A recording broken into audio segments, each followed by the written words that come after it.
कभी कभी लिटरली ऐसे दिन होते हैं जब सांस लेने की फुर्सत ही नहीं मिलती। मैंने घड़ी देखी, शाम के 5 बज रहे थे। बाहर सुबह से हल्की हल्की बारिश हो रही थी। मेरा नाम अनिल यादव है। मैं वैसे तो एक आईपीएस ऑफिसर हूं, एसीपी हूं। पिछले 5 साल से गुड़गांव में पोस्टिंग है मेरी।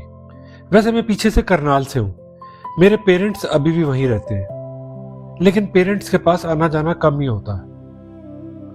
यहां गुड़गांव में अपनी वाइफ सुधा के साथ रहता हूं। एक बेटा है जो मिलिट्री स्कूल कुंजपुरा में हॉस्टल में रहता है। सुधा से शादी 15 साल पहले हुई थी। वो इनकम टैक्स में कमिश्नर है। बैचमेट्स थे, प्यार हुआ, फिर शादी हो गई। आज राहुल के घर जाना है। राहुल मेरा जिगरी है। आईआईटी में बैचमेट था, रूममेट था, ऐसे समझो भाई है मेरा। वो एक बहुत बड़ी एमएनसी में सीईओ है। हालांकि हम कुछ किलोमीटर दूर ही रहते हैं, पर दोनों की लाइफ बहुत बिजी है। आजकल मिलना कम ही होता है, लेकिन जब भी मिलते हैं ऐसा लगता है जैसे कोई दूरी है ही नहीं। आज राहुल और मीरा की शादी की एनिवर्सरी है। उन्होंने हमें बुलाया, सिर्फ हम 4 लोग ही होंगे। वैसे कोई पार्टी नहीं है, कोई शोर नहीं है, क्योंकि राहुल को पता है भीड़ में मिलने में ना वो मजा होता है, ना बातें वैसे हो पाती है। मैंने कार में ही सुधा को कॉल किया और देखा वो घर आ चुकी थी। मैंने उसे बताया 7 बजे तक घर आता हूं और फिर वहां से सीधे निकल के चलते हैं राहुल के घर। राहुल के घर पहुंचे, राहुल ने दरवाजा खोला, हम गले मिले। पुराने दोस्तों से मिलने का एक अलग ही आनंद होता है। मीरा ने अंदर से आवाज दी, अनिल भाई अंदर आओ। राहुल ने तुरंत एक व्हीट बियर हाथ में दे दी। मैंने उसे कहा, वाह, पुराने दोस्तों का यही फायदा है, वो आपकी सब पसंद जानते हैं। ये है तो आज तूने चिकन करी भी बनाई होगी। तो राहुल ने कहा, ऑफ कोर्स, और तेरी फेवरेट रेवाड़ी वाली बर्फी भी है भाई। उनका घर बहुत वार्म लग रहा था। दीवारों पे मीरा की कुछ नई पेंटिंग्स भी थी। हम चारों बहुत समय बाद मिल रहे थे। बहुत कुछ था शेयर करने को। दोस्तों के साथ टाइम का पता ही नहीं चलता। खाना भी लग गया और हमने डिनर कंप्लीट किया। खाना खा के हम दोनों दोस्त एक एक बियर हाथ में लेके छत पे आ गए। अब बारिश भी नहीं हो रही थी, लेकिन मौसम बहुत सुहाना हो चुका था। हल्की ठंडी हवा गुड़गांव की रोशनियां जैसे नीचे फैली हुई थी। बहुत अच्छा नजारा था। ये वो शाम थी, वैसे तो इसमें कुछ भी खास नहीं था, और इसीलिए इसमें सब कुछ खास था। मैंने सोचा कितने साल हो गए ऐसे बैठे हुए, बिना किसी केस के, बिना किसी फाइल के, सिर्फ दोस्त के साथ। लगभग 2 घंटे कैसे बीत गए वहां बैठे बैठे पता ही नहीं चला। फिर मेरा फोन बजा। पापा का नंबर था। इतनी रात को? पापा कभी इतनी रात को कॉल नहीं करते। मैंने उठाया, उनकी आवाज कांप रही थी। बोले, अनिल बेटा, मां को हार्ट अटैक आया है, आईसीयू में, करनाल के हॉस्पिटल में। एक पल कुछ समझ ही नहीं आया। मैंने फिर पूछा, कब हुआ ये, कैसे हुआ, और अब वो कैसी है? तो पापा ने कहा, डॉक्टर बोल रहे हैं अभी कुछ भी बताना मुश्किल है, तू आ सकता है क्या? तो I said, of course. Karnal का डीसी हमारा बैचमेट था। मैंने विवेक को कॉल किया, उसको हॉस्पिटल का और डॉक्टर का नाम दिया। उसने बोला, बाय द वे, ये हॉस्पिटल मेरे घर से सिर्फ 5 मिनट दूरी पे है। मैं अब भी निकल रहा हूं, 5 मिनट में वहां पहुंचता हूं, तेरे को अपडेट देता हूं, तो चिंता मत कर। और लगभग 10 मिनट में विवेक का कॉल भी आ गया। उसने मुझे कहा, घबराने की जरूरत नहीं है, क्रिटिकल है, लेकिन सिचुएशन अंडर कंट्रोल है। तू चाहे तो कल सुबह भी आ सकता है, तब तक मैं यहां पे हूं। मैंने उसे बोला, नहीं भाई, 2-2.5 घंटे में मैं सीधा पहुंचता हूं। फोन रखा। राहुल मेरे सामने बैठा था। उसने मेरा चेहरा देखा। उसने पूछा क्या हुआ भाई।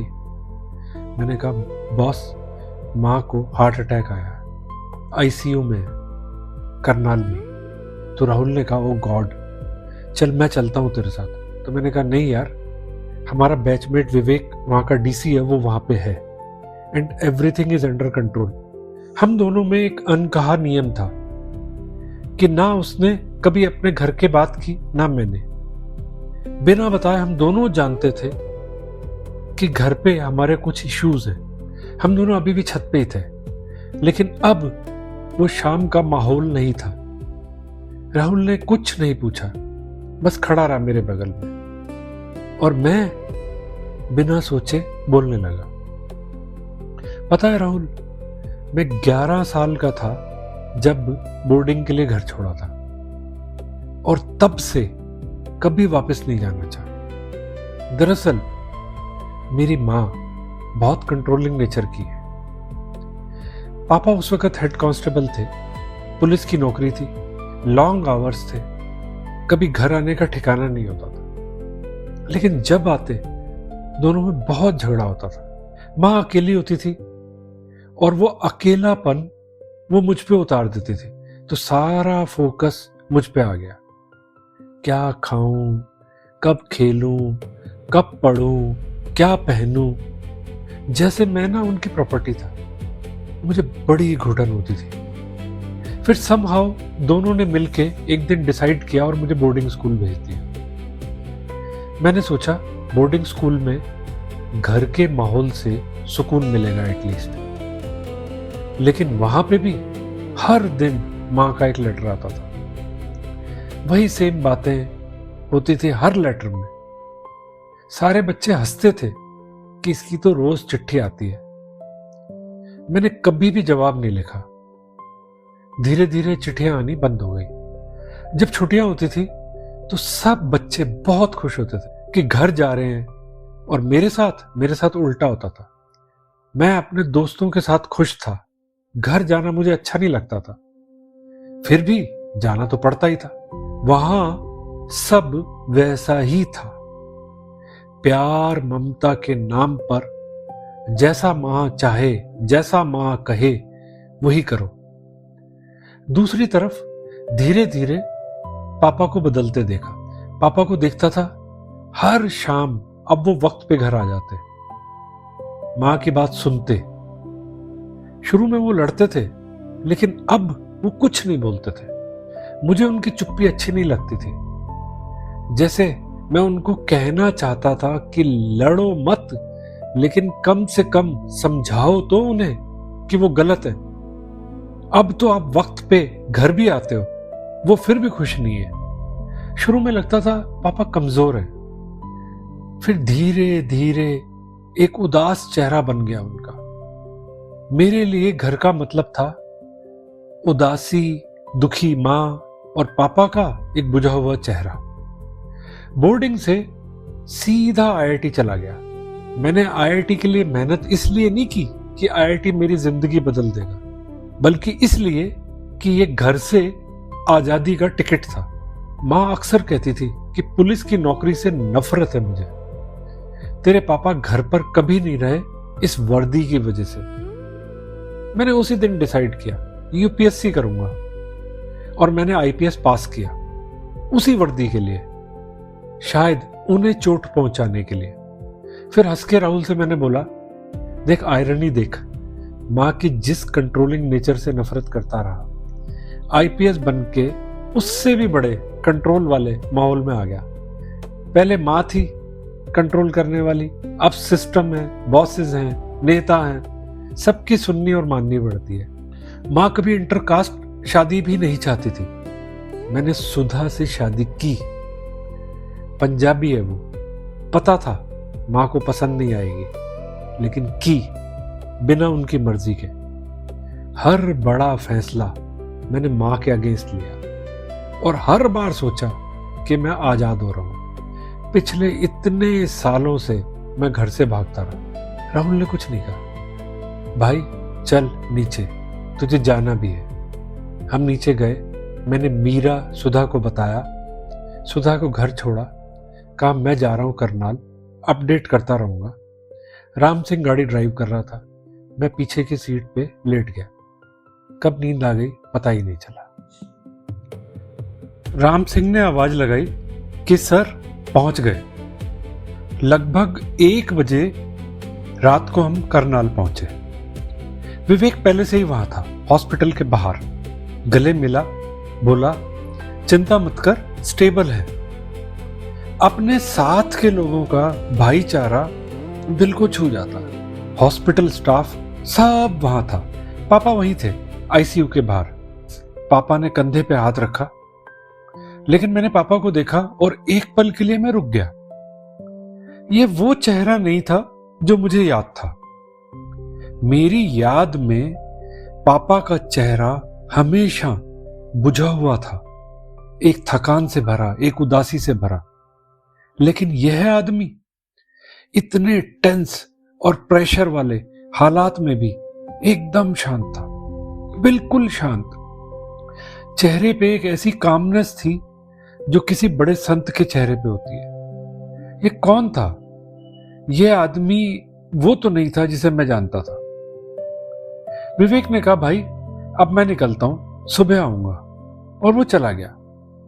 अब सिर्फ हम 2 थे, बाप और बेटा, जो कभी ठीक से बात भी नहीं कर पाए। एक तरह से हम एक दूसरे के लिए अजनबी थे।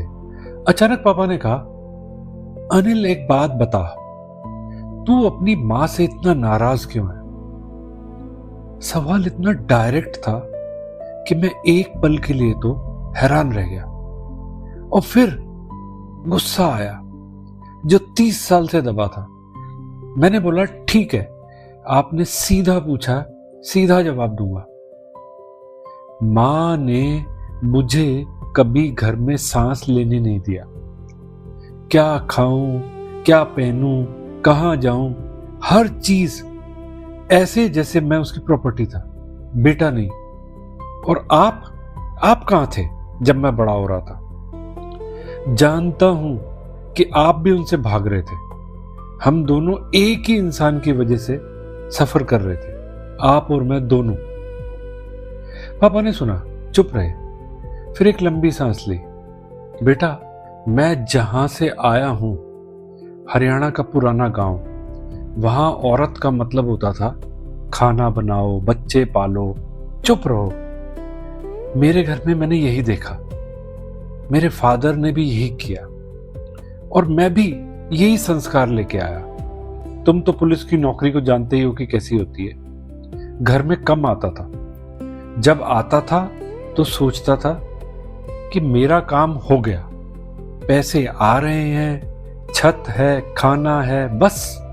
लेकिन तेरी मां कभी ये उसको एक्सेप्ट ही नहीं किया उसने। वो लड़ती थी रोज और मैं सोचता था यह औरत पागल है, इसे घर चाहिए, दे रहा हूं, बच्चा चाहिए था, दे दिया, और क्या चाहिए इसे। इसी चक्कर में तुझे बोर्डिंग भेज दिया। अब लगता है शायद गलती की। मानता हूं एक समय तक हम बहुत झगड़ते थे, लेकिन बाद में मैं बदला, तेरी मां बदली।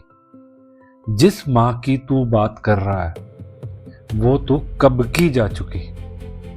अगर तूने अपनी आज वाली मां को देखा या समझा होता तो तू ऐसी बात नहीं करता। पापा थोड़े रुके और बोले बहुत साल लगे मुझे खुद यह समझने में। यानी शादी का मतलब एक साथ चलने की कमिटमेंट होती है, सुख में दुख में। वो मुझसे क्या चाहती थी? मेरा ध्यान, मेरा वक्त। और यह इतनी सी बात थी जो मुझे बहुत देर से समझ में आई। तो मेरे लिए आसान नहीं था, सालों की आदत थी, सालों का अहंकार था, लेकिन मैंने कोशिश की। पहले पहले जबरदस्ती थी, फिर धीरे धीरे अपनी समझ से। और जैसे जैसे मैं बदला वो बदलने लगी। जब घर में शांति आई तो उसकी वो एनर्जी जो झगड़े में जाती थी कहीं और जाने लगी। गुरुद्वारे से जुड़ी, इलाके के लोगों की मदद करने लगी, बीमार पड़ोसी, जरूरतमंद परिवार, जो भी आया उसने वो किया, बिना पूछे, बिना हिसाब के। और वो मोह जो पहले घर में मुझसे और तुझसे उलझा था, वो सेवा में बदल गया। तूने नोटिस किया आज आईसीयू के बाहर जो इतने सारे लोग बैठे हैं, जानता है कौन है वो? यह वो सब लोग हैं जिनकी मदद तेरी मां बरसों से बिना कुछ मांगे कर रही है। जा उनका चेहरा देख, ऐसा लगता है जैसे उनका कोई अपना सगा आईसीयू में। ये उसी सेवा का नतीजा है। पापा ने एक पल रुककर कहा, बेटा मैंने उसे बदलते देखा, तूने उसे लड़ते देखा, और हम दोनों एक ही औरत को देख रहे थे, लेकिन अलग अलग वक्त में। और हम दोनों ने अलग अलग इंसान देखा। जब तूने आईपीएस किया, वो जानती थी तू उसे जवाब दे रहा है, गुस्से में। उसने मुझसे कहा, यह मेरी वजह से किया इसने। मैंने कहा तो उसे बता दे फोन करके, तो वो बोली नहीं समझेगा, जिद्दी है, और मुस्कुरा के बोली बिल्कुल तुम्हारे खानदान पे गया है। थोड़ी देर चुप रहे, फिर बोले, बेटा तुझे यशोदा और कृष्ण की कहानी पता है ना? जब कृष्ण छोटे थे, मक्खन चुराते थे, शरारतें करते थे, तो यशोदा अक्सर उसे रस्सी से बांध देती थी। ऊपर से देखो तो यह कंट्रोल लगता है, मां ने बेटे को बांध दिया। लेकिन वही कहानी सदियों से सबसे प्यार से सुनाई जाती है। क्यों? क्योंकि यशोदा का वह बंधन कैद नहीं था, वो प्रेम था, जिसे प्रकट करने का उसे और कोई तरीका नहीं आता था। ये कंट्रोल नहीं था, ये मां का प्रेम है। पापा की आवाज धीमी हो गई। बेटा मां का काम दुनिया का सबसे थैंकलेस काम है। वो सब लुटा देती है और बदले में कुछ नहीं चाहती। चाहती है तो सिर्फ तेरी कामयाबी, तेरी खुशी, और तू उसे कंट्रोल समझता रहा। तूने 30 साल उसके कंट्रोल को देखा, उसकी नीयत को, उसके भाव को कभी नहीं देखा। जो दिखता है वो हमेशा सच नहीं होता, जो भीतर है वो असल है। मेरी आंखें भर आई। पापा बोले, तू बड़ा अफसर है, लोगों की केस फाइल्स पढ़ता है, सबूत देखता है, गवाह को सुनता है, तब फैसला करता है। लेकिन अपनी मां के बारे में तूने सिर्फ एक गवाह चुना, खुद को, और फैसला कर लिया। जिससे तू नाराज है उसने मेरे पूरे परिवार को बांध के रखा, सबकी फेवरेट है वो। यह बात एक आईपीएस ऑफिसर को उसके बाप ने कही, जो आपस में कभी ठीक से बात भी नहीं करते थे। आज अचानक एक झूठ के गुब्बारे में पापा ने पिन चुभो दी। मां के लिए अच्छी बातें अचानक रील की तरह साफ दिखने लगी। कमरे में खामोशी थी, बाहर हॉस्पिटल की आवाजें थी। पापा बैठे थे, मैं बैठा था, दोनों चुप। लेकिन यह चुप्पी पहले वाली चुप्पी नहीं थी। पहले वाली में एक दूरी थी, इस चुप्पी में कुछ और था। मुझे पता नहीं कब उठा, पता नहीं क्या सोचा, बस मैं पापा के सामने झुक गया, उनके पैर छुए। हमारे घर में यह भी ट्रेडिशन नहीं था, मैंने कभी नहीं किया था। पापा एक पल के लिए रुके, फिर उन्होंने मुझे उठाया और गले लगा लिया। हमारे घर में यह भी नहीं होता था। हम दोनों में से कोई कुछ नहीं बोला, कोई जरूरत भी नहीं थी। 30 साल एक रात में सब बदल गया। यह सब सोचते सोचते कब आंख लग गई पता ही नहीं चला। सुबह जब आंख खुली, कमरे में कोई नहीं था। बाहर गया तो देखा कि मां आईसीयू में नहीं थी। नर्स ने बताया कि सर्जरी के लिए ले गए हैं। मैं घबरा के ओटी की तरफ गया। ओटी के बाहर पापा बैठे थे और उनके सामने वही लगभग बहुत सारे लोग चुपचाप बैठे थे। कुछ देर बाद डॉक्टर आया, बोला सर्जरी हो गई, 2 स्टंट डाले हैं, मां ठीक है, आईसीयू में शिफ्ट करते हैं अभी। थोड़ी देर में नर्स ने कहा परिवार मिल सकता है 2 मिनट के लिए। मैं अंदर गया। माँ बेड पे थी, नाक में ऑक्सीजन की एक नली, वायर्स, मशीन्स, चेहरा थका हुआ। मैंने उनका हाथ पकड़ा। उन्होंने आंख खोली, मुझे देखा। उन आंखों में कोई शिकायत नहीं थी, कोई उलाहना नहीं था, बस प्रेम था, सिर्फ प्रेम। उनकी उंगलियां मेरा हाथ दबाने लगी, धीरे से, जैसे कह रही हो आ गया। मैं वहीं बैठ गया, उनका हाथ थामे। पहली बार मैंने माँ को देखा, वो माँ जो हमेशा थी, जिसे मैंने कभी नहीं देखा था। एक किस्म से एक चमत्कार हो रहा था जैसे। कोई डायलॉग्स नहीं थे, लेकिन दिल से दिल की बातें हो रही थी। शिकायत भी, डांट भी। पहली बार समझ में आया, रिश्ते तो वही हैं, लेकिन दिल जिस भाव से चलता है, उससे सब बदल जाता है।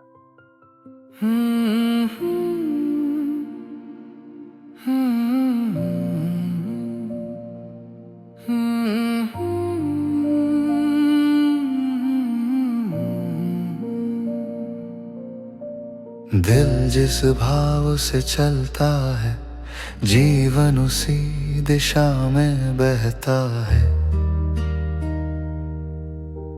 जिस रंग में मन डूब जाए, वही रंग सारा जग कहता है।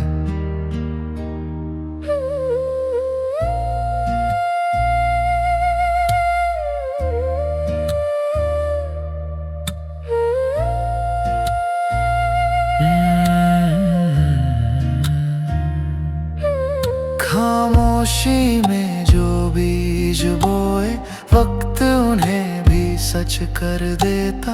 डर से देखी हर एक राह ने कदम कदम पर रोक लिया था। पर जब भीतर दीप जला, हर अंधेरा छोटा लगता है। विश्वास की एक हल्की आंच पत्थर को भी मोम बनाती है। दिल जिस भाव से चलता है, जीवन उसी दिशा में बहता है।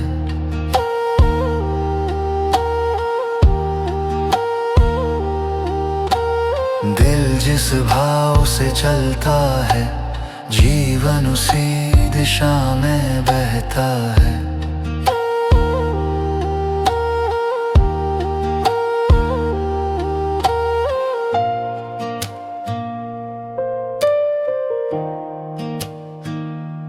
हमने सोचा भाग्य लिखेगा, पर कलम तो हाथ में थी।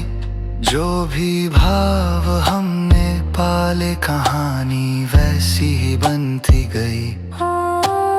क्रोध ने रिश्ते तोड़ दिए, प्रेम ने सबको जोड़ लिया।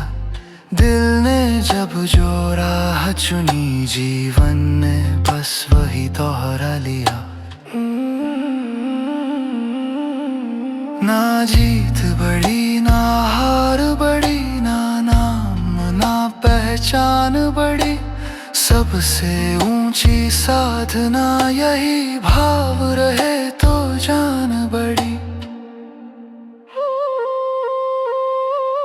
दिल जिस भाव से चलता है, जीवन उसी दिशा में बहता है।